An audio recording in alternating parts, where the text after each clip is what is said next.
It is the hour of 6 p.m. on Monday, June 15th. I will call to order the meeting of the Planning Commission of the City of Ceres.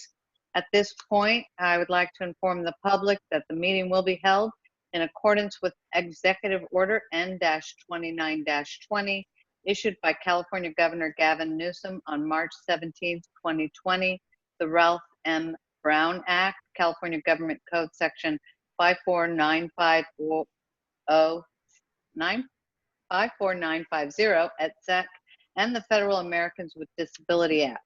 This meeting will not be physically open to the public. All members of the public may participate and comment via the application Zoom. Meeting information is website https://zoom.us/join. Remote public comment is also available for the Planning Commission meeting by emailing Ann, ANN.Montgomery, MONTGOMERY, at ci.ceres.ca.us by 6 p.m. on the date of the meeting or via phone application Zoom. At this point, I'd like to rise and recite the Pledge of Allegiance. I pledge allegiance to the flag of the United States of America and to the republic for which it stands, one nation, under God, indivisible, with liberty and justice for all. Thank you, Tom. Will the clerk please call the roll? Yes, Commissioner Del Nero. Commissioner Del Nero, you're on mute. How's that? Can you hear me now? Yes, Okay, I'm present. Sorry. that's all right. Commissioner Johnson, Present. Commissioner Catchell, Here. Commissioner Silvera, Here. and Chairperson Smith. Here, thank you. Is there any conflict of interest to declare by anyone on the commission? David Johnson. Personal friends is one of the owners of the property. We're having a hard time hearing you, Commissioner Johnson. I'll scoot closer. Is that better? That's a little better. I have a conflict, personal friends with one of the owners of the property.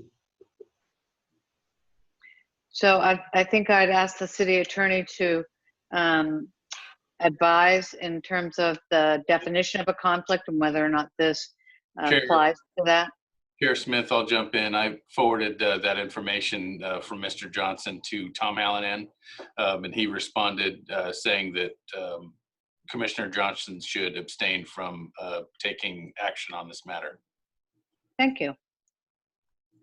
Is there anyone else who has a conflict to declare? All right, seeing or hearing none, we'll move on to citizen communications to the Commission on matters not included on the agenda. While the Planning Commission welcomes and encourages participation in the Planning Commission meetings, adopted rules allow no more than 5 minutes for expression of non-agenda items. Matters under the jurisdiction of the Planning Commission and not on the posted agenda may be addressed by the general public. However, California law prohibits the Planning Commission from taking action on any matter which is not on the posted agenda unless it is determined to be an emergency by the Planning Commission. Citizens are entitled to address the Planning Commission on any agenda item subject to the 5-minute provision. Public comments will now be accepted through Zoom. For those participating through the web, please raise your hand to request to speak using the hand icon located at the bottom right of your screen. If you are participating by phone, please press *9 on your phone. Names will be called in the order the requests are received, and your microphone will be unmuted when it's time for you to speak. Clerk, have we received any public comments through email? No, not at this time. I'm sorry, I should have asked you first. Have we received anyone via Zoom or on the phone who has also requested time to speak? Yes, we have one. Mr. Zach Zamoroni has raised his hand. Okay, please recognize Mr. Zamoroni.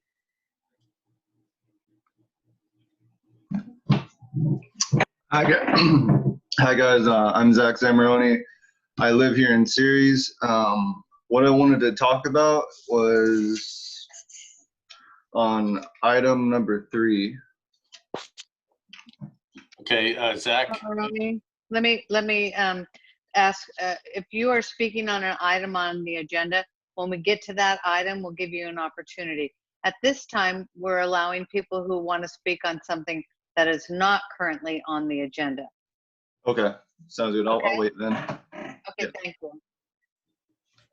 Clerk, is there anyone else via Zoom that has raised their hand to speak or on the phone who has pressed *9 to speak? No, not at this time. All right. Do you have, I know I already asked you, but let me ask you again. Do you have any public comments through email? No, I do not. All right. At this point then, we'll close the citizen communication and move on to the consent calendar. Will the clerk please read the consent calendar? Yes, item 1, clerk's report of posting. The agenda for the regular meeting of the Planning Commission of June 15th, 2020 was posted on June 10th, 2020. Item 2A, approval of minutes from the May 18th, 2020 Planning Commission meeting, and note that Commissioner Johnson was absent that evening. Thank you. So at this time, I'll entertain a motion to approve the consent calendar, noting that Mr. Johnson cannot vote on the approval of the minutes of May 18th. So I'll ask that we take these two items separately. Do I have a motion on item 1? I'll move to approve Motion. item 1. I have a motion from Commissioner Silvera. Do I have a second? I'll second it. I have a second from Commissioner Catchell. Will the clerk please call the roll? Yes, Commissioner Silvera, Aye. Commissioner Catchell, Aye. Commissioner Del Nero, Aye. Commissioner Johnson, Aye. and Chairperson Smith. Aye, thank you. Motion passes 5-0. And now we'll move on to item 2 of the consent calendar with Commissioner Johnson abstaining. Do I have a motion? I'll make a motion to approve the minutes. That's Commissioner Del Nero. Do I have a second? Second. I didn't catch who said that. Second, Silvera. Oh, thank you. I have a second from Commissioner Del Nero. Will the clerk please call the roll? Yes, Commissioner Del Nero, Aye. Commissioner Silvera, Aye. Commissioner Catchell, Aye. and Chairperson Smith. Aye, Motion passes 4-0 with 1 abstention. thank you. No items were removed from the consent calendar, so we'll move to the public hearings. Item 3, Planned Community Master Plan Amendment, PCMP 01-10, Vesting Tentative Subdivision Map 20-04, and Planned Community Development Plan 20-05, a proposal to subdivide 1.67 acres into 18 residential lots with a private driveway and a development plan to construct 18 homes that range in size from 1,390 square feet to 1,630 square feet, located at 2453 and 2455 Hatch Road. Gary A. Rogers, applicant. So, staff report. James. Thank you very much, Mr. Chair. Mr. Westbrook, can you put up page number 53 on the screen? Yeah, well, before we do that, City Attorney, at this point, because Commissioner Johnson has a conflict, should he remain on the meeting or does he need to drop off? My recommendation is for him to drop off, and I don't believe that there's anything else on the agenda after this item that would require his attendance. So Correct. you're dismissed. Thank you, Commissioner Johnson. Thanks for stopping by. Good night, everybody. Good night. No.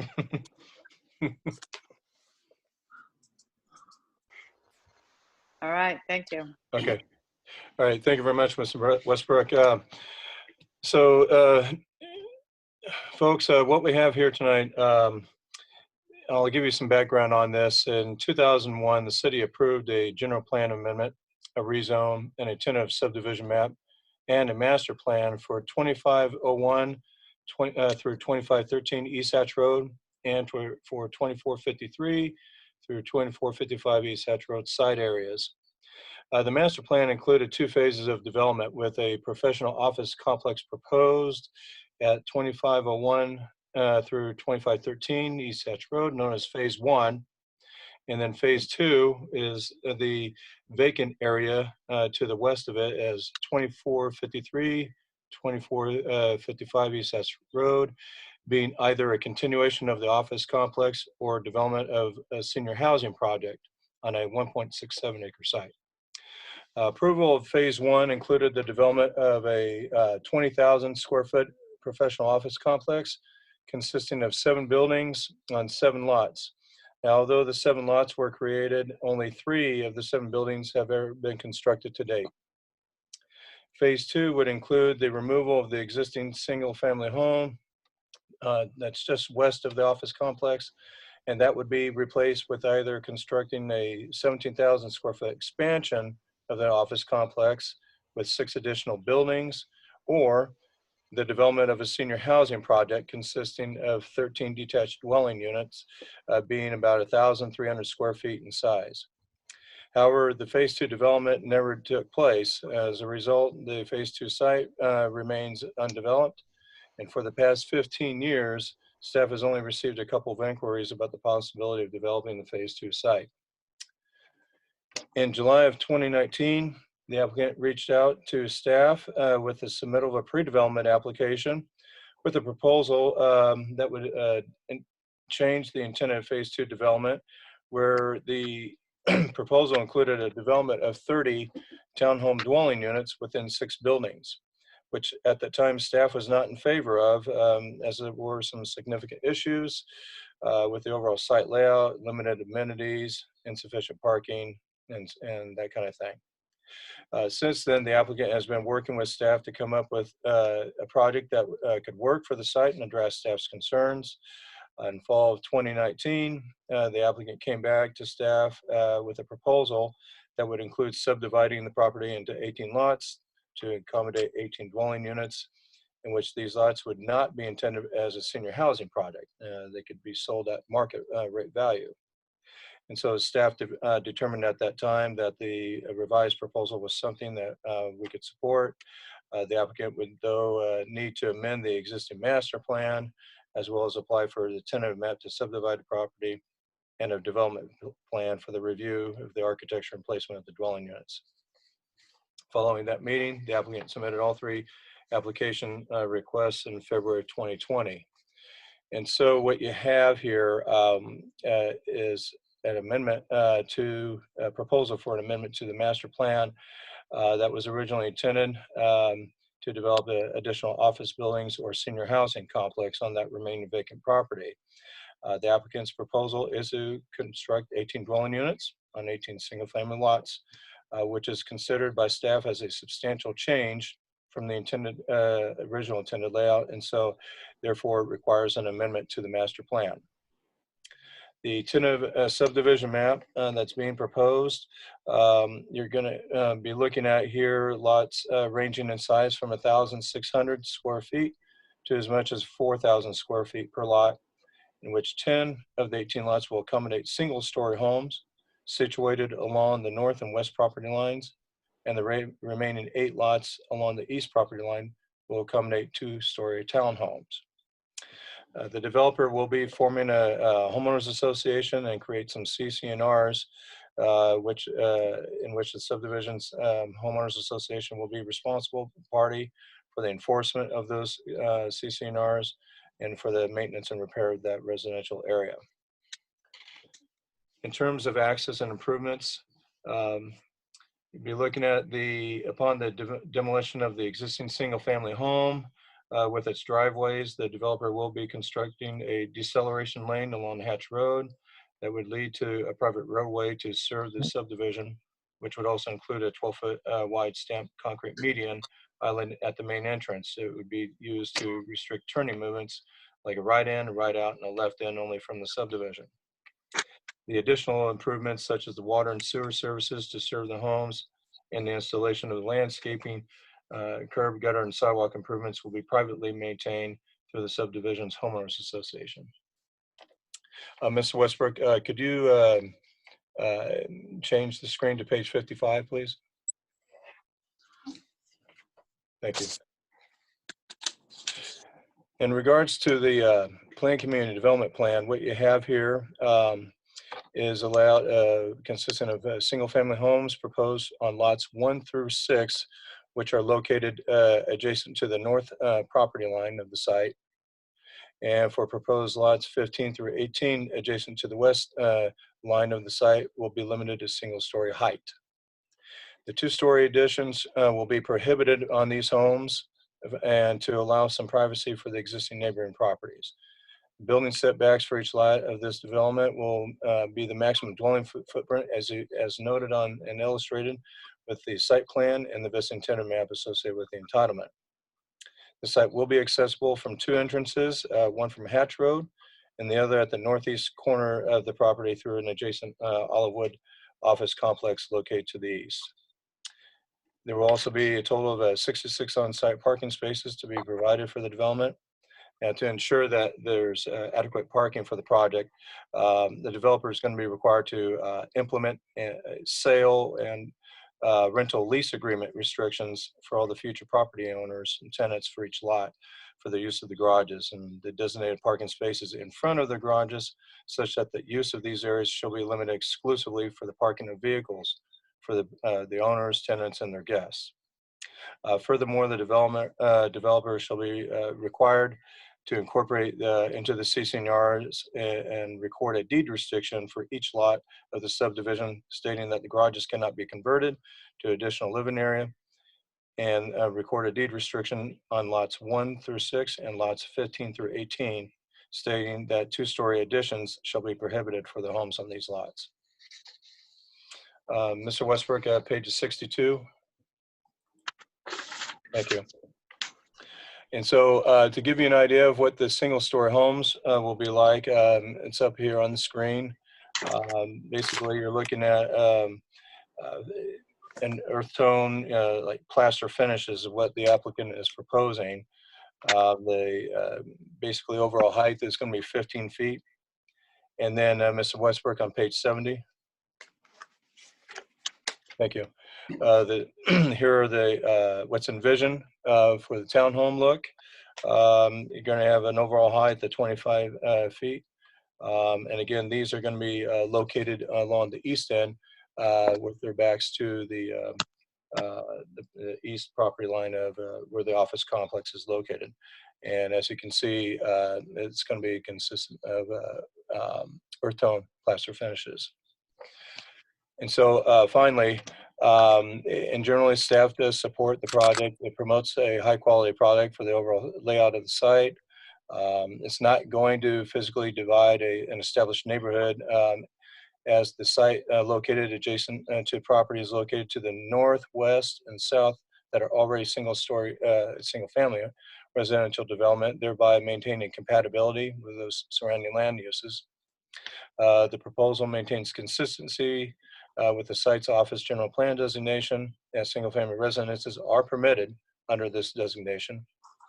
And finally, the density that's being proposed is estimated about 10 dwelling units per acre, which is far less than the 25 dwelling units per acre density that could potentially be allowed with the office designation.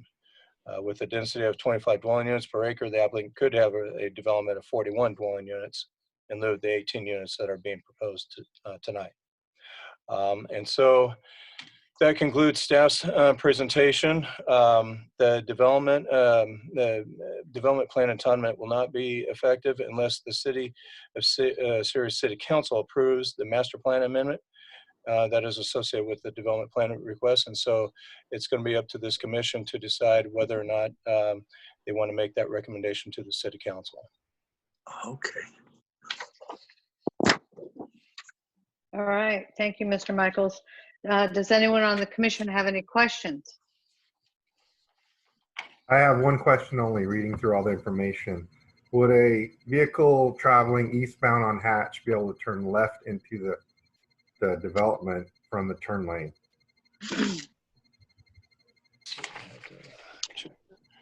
Yeah, okay. I didn't hear the answer. Just one moment. Yeah, well, That was yes. So vehicles can turn left into their primary Who drive. is speaking? This is Daniel, city Okay, just engineer. please identify yourself when you're speaking. I can't see everybody because I'm using my phone, so. Yeah, this is Daniel Padilla, the city engineer, and to answer Commissioner Silvera's question, yes, cars will be able to turn left into the project site. Okay, Commissioner Silvera, did you have any other questions? No, thank you. Anyone else on the commission have any questions? Mr. Cattrall? No, that concerns me a bit. I had been under the impression it was right in and right out only from the westbound lane. As we know, we've had 2 fatal accidents very close to this, right at Central and Hatch, the last 3 weeks. One of which I heard. So it's pretty scary out there sometimes. And Yeah, so you only have, you don't have access on the south side of Hatch Road, so that eliminates potential conflicts with left turns, conflicting movements. okay, Kind of a T intersection, if you will. And I just went out there about 45 minutes ago, and I was driving around there and checking it out. So yeah, there's no concerns. If you're turning left into that site, and if you're turning left into the office complex, you're going in that same direction. So I don't see any issues with left ends there. okay. I guess the fact that the density is a lot less than could be probably helps minimize that risk as well. Yeah, if you had a driveway on the south side of Hatch, and you could have potential left turns going, cars heading eastbound and westbound with that potential turning movements conflicting, that would be more of a concern for me. But here, okay. you don't have that. Thank you. That's what I was looking for. Thank you. All right, are there any other questions of staff? All right, I have some questions, but I think mine, is the applicant in the meeting, Mr. Westbrook? Yes, I do see the applicant and the representatives. All right, so I think maybe my questions are more suited for the applicant, so I'll wait until that point. So at this time, then I will open the meeting to the public and ask the applicant and/or his representative to address the commission. All right, I believe that Gary Rogers has his hand raised. Good evening, everybody. This is Gary Rogers, Commission. Thank you. Go ahead, Gary. Can you hear me? Yes. Okay. Good evening, everybody. My name is Gary Rogers. I'm the applicant. I'm the project architect. My office is 1816 Madera Avenue in Madera. And I want to say hi to James. He's a good friend of mine. He looks different on TV than in person. Anyway, we have been working on this with the owner and the developer for a couple of years. We've had, at first we thought wanted to put 30 apartments on it, but after talking to the staff at the city, both parties agreed not to go that many units, and so we started cutting the units down, and we have arrived at 18 lots, 18 houses to go on this piece of property. We have worked with the city on many things. Most of them was the neighbors that we were concerned about, so we wouldn't offend any of them, and we certainly didn't want to look into the backyards of the neighbors surrounding it. So we come to a plan that we could put single-story houses on 2 sides of the lot, so we couldn't look into their backyard, except if we looked over the fence, and we could do that, but nobody wants to do that. And then decided to put the 2-story townhouses the back looking over the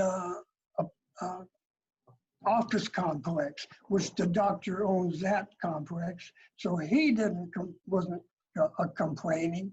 So that was worked out pretty good. And we had a problem with the traffic. We realized it was very dangerous because that's a main street. And so we talked to the city engineer, and we come up to the conclusion that when we were exiting the piece of property, we would turn right only. And that would keep us from trying to cross 100 feet of or more of freeway or highway.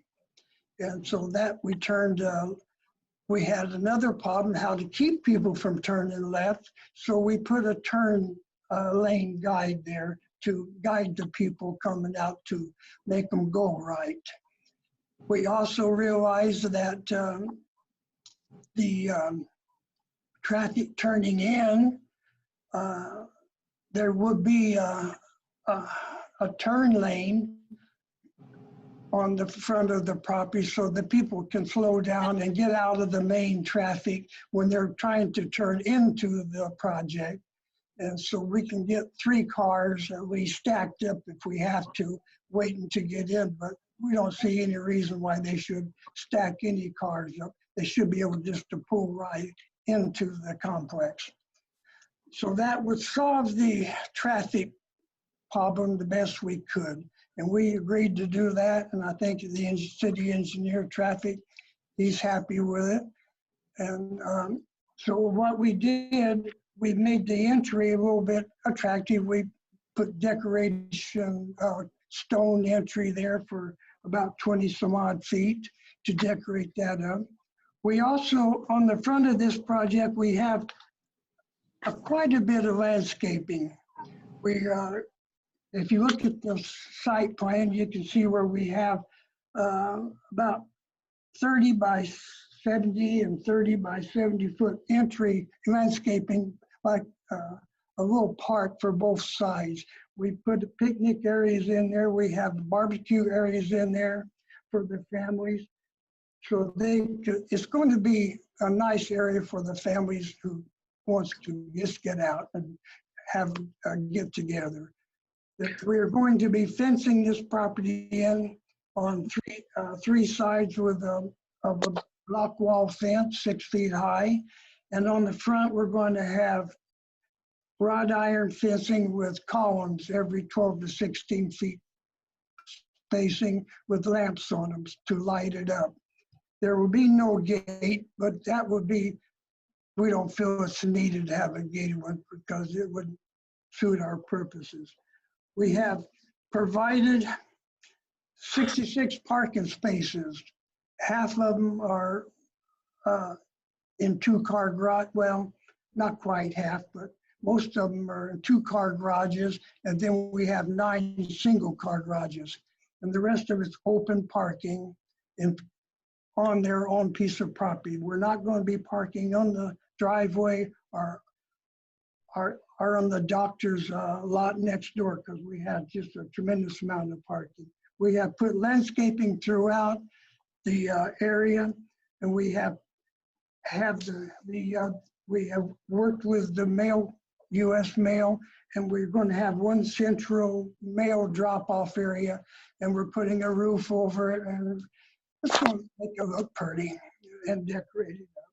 We also have rear yards. We have 10-foot backyards on every one of these units.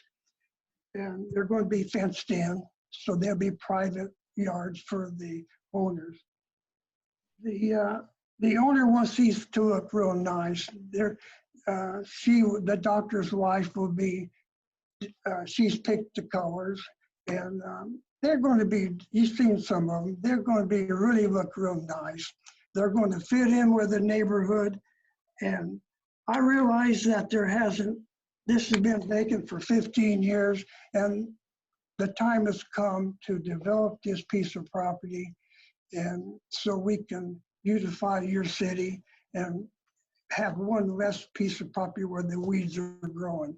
And I would just really ask that you would seriously consider adopting everything here that we're asking for so we can pass it on to the city council for their approval.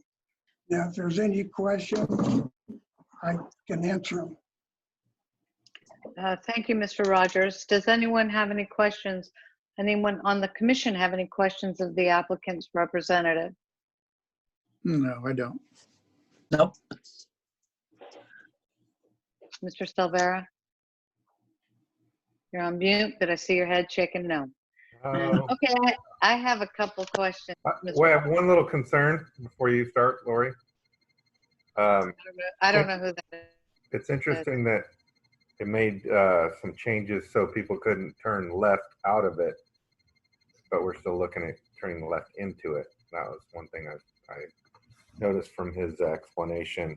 And did you, the applicant, did you say there won't be a gate to get into the complex? There will be no gate.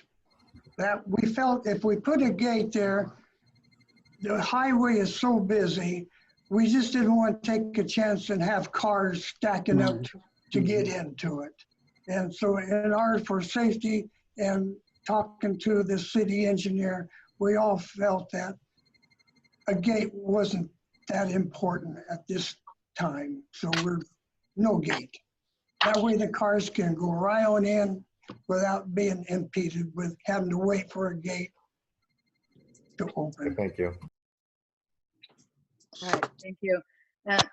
Anybody else? Okay. Mr. Rogers, this is Lori, the chair of the commission. So I just want to ask you a couple of questions. So along the fence line on the three sides, you mentioned that there's a fence on three sides, and then in the front there'll be an iron fence with block pillars along as a decorative feature, I'm imagining. But what kind of fence will be along the three sides? Is this a wooden fence or are these walls? They will be a concrete block to match the existing block wall that between the doctor has on his lot now to match that one. Okay. And the formation of the HOA. So some of these questions, this question may sound like I don't know much about HOAs and I've never lived in one, but do they maintain the streets as well as the other common area properties? I will let my assistant here answer that one. I'm Ben Penfield with JMP Homes. I'm the developer on the project.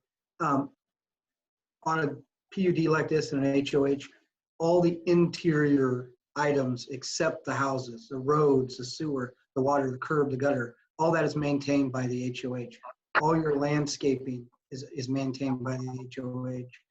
The park inside, the dog park inside is all maintained by the HOA. Everybody pays into that, and it's made. The buildings themselves are maintained by the homeowners, but we will make a strict HOH policy that they have to keep it up to a certain thing. They can't let it run down. I do a lot of these projects up and down the valley. I've probably done 20 or 30 of these. And so every project that we've done, if you've been to one of my projects, 10 years, 20 years down the road, it still looks the same as it was day one. And I set it up that way on purpose.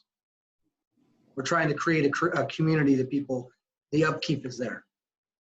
Okay, thank you for that. I'm sorry, I didn't catch your name or the name of your business. Benjamin Penfield with JMP Homes. JMP. Okay, yes. Thank you. And then finally, on the elevations, so there's one elevation for the 1,500 square foot, one elevation for the 13, and one elevation for the townhomes.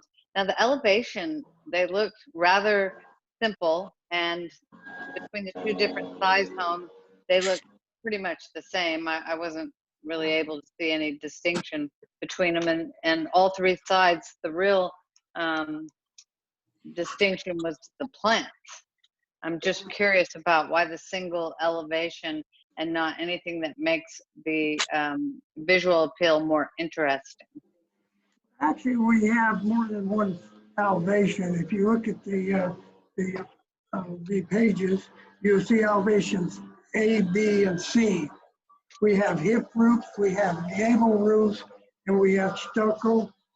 And we have different elevations. We have tried to mix up the, so we don't want them to all look the same. We're going to actually have 3 different elevations, same floor plan, but 3 different elevations. And the townhouses will be, they're not going to be just plain old, well, you saw the elevation of the townhouse. I think it looks pretty good from the interior. I don't think it looks kind of dab. Well, I guess you're right. They are marked as being different, but I Yeah. guess I didn't see that difference. All right, Oh. those are all the questions I have of the applicant. Is there anyone else in the audience or on Zoom who has a comment or would like to say anything? I think Mr. I'm sorry, but I forgot, Zamroni, are you Yes, still ma'am. on the line? Yes, I'm still here. It's a question about the block wall, because that's what most of my neighbors and I are curious about. He said it's a 6-foot block wall. I know Ceres just recently changed it to where fences can now be 7 foot. Is there a chance we could get it changed to a 7-foot block wall? We don't care, 6 foot, 7 foot. Okay, yeah, because that's what the neighbors, if they had their way, it would be a 10-foot. No, we'll go 7 But foot, that's just outrageous.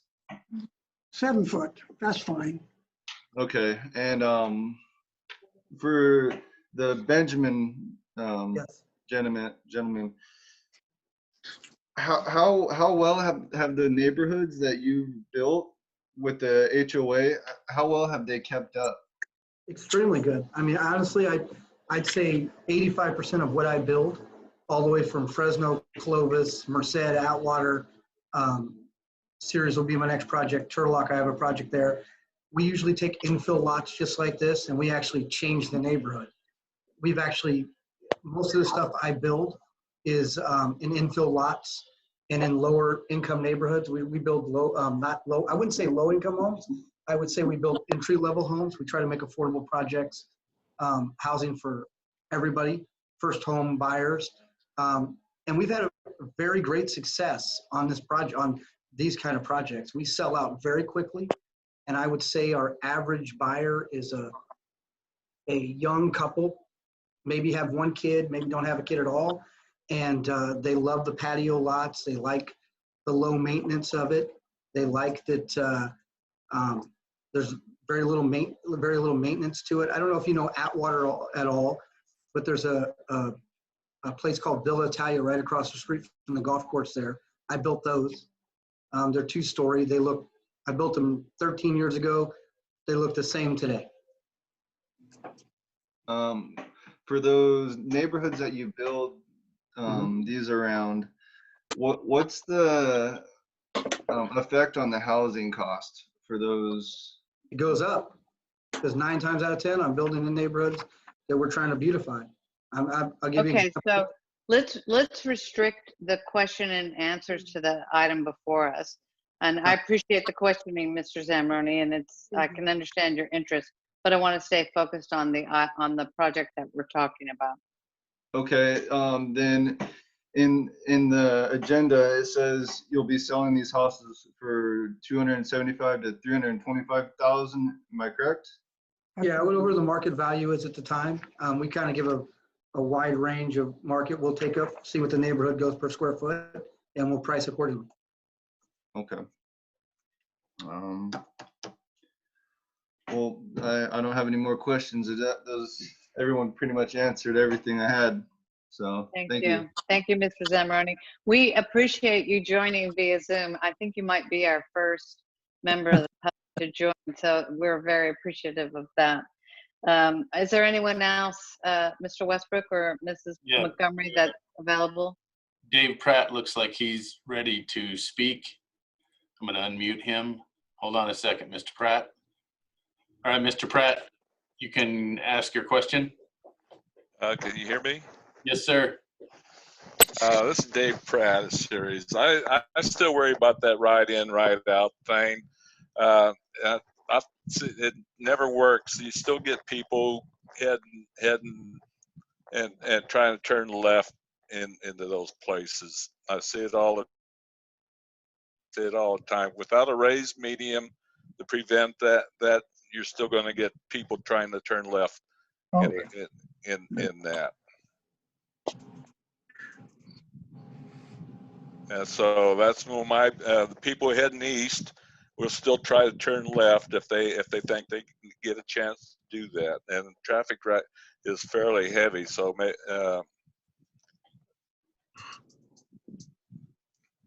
so I'd still like to see some kind of raised medium to prevent them from turning left, if that's possible. Can I respond to that question? I'm sorry. So this is Daniel Padilla, city engineer again. Mr. Pratt, we are going to allow vehicles to turn left in there. And it is a safe movement because there's no conflicting left turning movements. When that light turns red or when there's a break in traffic, cars will be allowed to turn left into the project site. So we are allowing that. So why even bother put in a right or left, right in or right out? Just put a straight in. What we put in the conditions of approval for the project were that we were going to allow all turning movements except a left out from the project site onto Hatch Road. So we can, and the conditions also state that we will be, that the developer will be installing a raised median with stamped concrete to restrict turning movements to the ones I just mentioned. Okay, we'll see. All right, thank you. Thank you, Mr. Pratt. Mr. Westbrook, is there anyone else on the line who'd like to ask a question? Yes, it appears that there's somebody with the, looks like Hoskins PC. Go ahead. Yes, my name is Joanne Netherton. My house backs up to your property on the north side. I'm concerned about, because I have a fence around my property, I'm concerned about maintenance of what goes on between the two properties, like weeds growing up between the two fences. Let me ask you, Mrs. Netherton, is it, or maybe staff or the applicant, is there going to be a space in between the two properties that will create an area for weeds and debris to be growing and residing? This has been with JMP Homes. I would assume that her property backs exactly up to our property. So we would be taking down the wood, if there's a wood fence or fence there, we would be putting up a brand new brick wall fence and it would be on the property line. So it would be like any other fence in any other subdivision. We would maintenance our side, she would maintenance her side, but being it'd be a brick wall fence, there wouldn't be really any maintenance to worry about. There's no gap, it's gonna sit on the property line. So you would take my fence down? Yeah, and we would replace it with a brick wall at our cost, correct? Oh, yeah, yeah, I understand that. 7 foot. Yeah, correct. And that was the 7-foot wall? You're correct, ma'am, yes. All right, great, thank you. Thank you. Okay, Mr. Westbrook, is there anyone else on the line?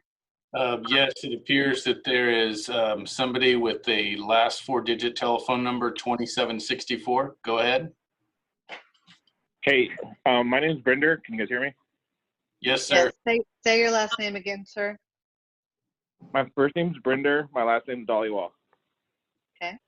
And I had like 3 quick questions for you guys. First one, is it still going to be senior community or is it going to be open to all? It'll be open to all, won't be restricted. Okay. And then as it currently is right now on the east side, there's already a concrete wall from like house 14 to like number 7, but then it's it's a wooden fence. So you guys would take that wooden fence down and put a concrete there? That is correct. Correct. And then, so is there only one entrance and exit, and that's through the front, or is there another one you said on the east side? They can navigate through the proposed driveway at Hatch Road to this subdivision, but it doesn't preclude them going through the office complex either. They could get in there either direction.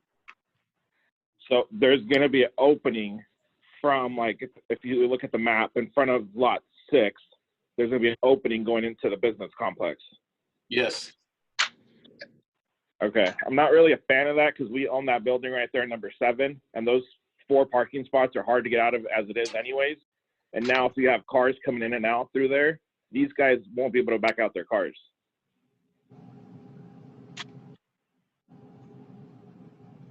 Okay. I know it's a tough one, but that kind of bothers me that, I mean, yeah, I don't see how these cars are going to be able to back out, the ones that park right in front of that building.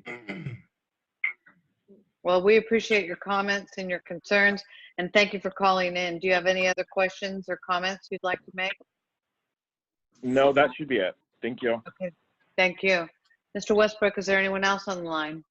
At this point in time, I don't see anybody else with their hand raised other than Mr. Rogers, but I think he is probably spoken. So back to the commission for their consideration.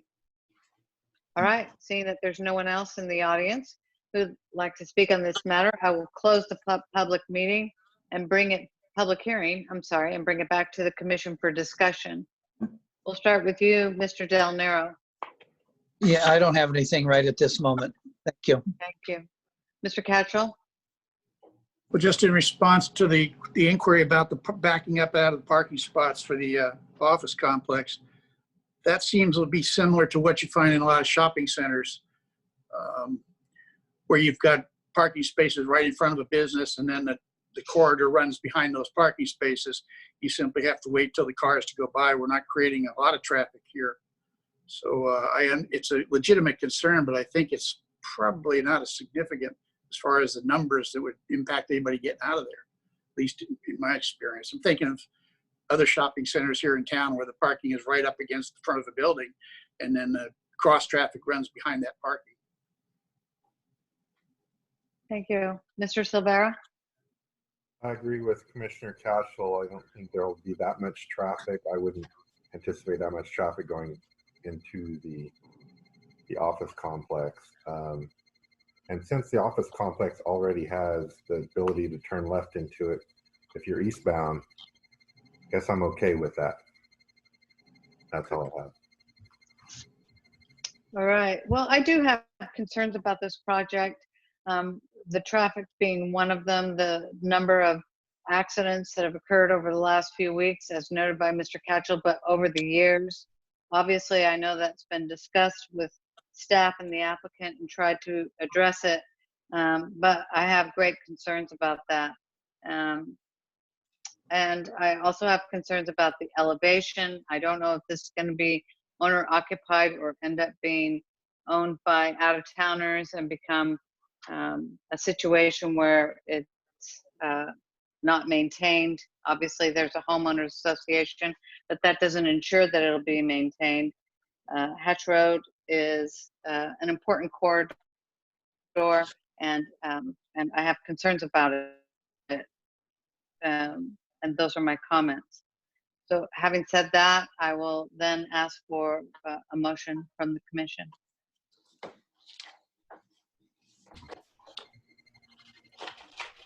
Yeah, this is Commissioner Silvera. I'll move to approve resolution, number PC 2021, resolution of the City of Ceres Planning Commission approving a vesting tentative subdivision map to subdivide 1.67 acres into 18 single-family lots with a private driveway at 2453 and 2455 East Hatch Road, application number 20-04 VTSM. All right, thank you. I have a motion. Do I have a second? Del Nero, I'll second it. Thank you. I have a motion and a second. Will the clerk please call the roll? Yes, Commissioner Silvera, Aye. Commissioner Del Nero, Aye. Commissioner Catchell, Aye. and Chairperson Smith. No. Motion passes 3-1. All right, thank you very much. We'll move on to new business. There is no. Chairperson Smith, there's actually 2 more resolutions to go with that action. 20-20 and 20-22 are resolutions associated with that same project. Thank you, I'm sorry. I'm not sure what the proper procedure for that is. Does the city attorney want to advise how we go back and include those resolutions in the motion and action? You can take a separate action on those motions. So if you want for the next motion, just combine the 2 that you didn't consider first. All right, Commissioner Silvera, are you willing to make an additional motion to include those 2 resolutions? He's on mute. I am, thank you. So for the record, Mr. Westbrook, if you want to, which was the resolution that was approved with the first action, so that way we can put on record which are the other 2. It was item 3 on the agenda, wasn't it? Yeah, so I think you got 2020. 2020. And I wasn't paying attention. The resolution that was approved was PC 2021, which was for the tentative map. Okay. PC Resolution 2020 is for the master plan amendment. And PC Resolution 2022 is for the planned community development plan. All right, So the motion would be for 2020 and 2022. Correct. Should that also include the CEQA finding? It should. It is included in the resolutions, but that is a good point. We should also state that as part of the motion. So as Yes, I will make a motion to approve resolution PC 2020 and PC 2022, in addition to the PC 2021 already moved on. And please include a statement regarding the CEQA finding of exempt per section 15.332. And I'll second it on that second motion. We just patched that together like a quilt. Okay. But Sounds Nubia, good. did we get that? Yes. Thank you. All right. And if you can, call the roll. Yes, Commissioner Silvera, Aye. Commissioner Del Nero, Aye. Commissioner Catchell, Aye. and Chairperson Smith. No. Motion passes 3-1. Thank you. We did good, though. We got it. Thank you. I appreciate it so much. All right. Now we can move on, I believe, to new business. There is none. No public meetings. No unfinished business. No matters initiated by the Planning Commission. Are there any reports from the Planning Commission? Mr. Silvera? No, thank you, not at this time. Mr. Catchell? No. Mr. Del Nero? No, ma'am. I have nothing to report. City Attorney? Nothing at this time. Thank you. Thank you. And Mr. Westbrook? Nothing at this time, Chair Smith. Wow. Hang on. Mr. Padilla, are you there? Yeah, I have nothing. Thank you. Okay. So seeing there's nothing to report, I will, I think at this point, I'm adjourning the Planning Commission meeting to the next meeting, which will be held on Monday, July the 6th. Have a safe and happy 4th of July. Thank you so much. Thank you, everyone. Take care. Bye, everyone.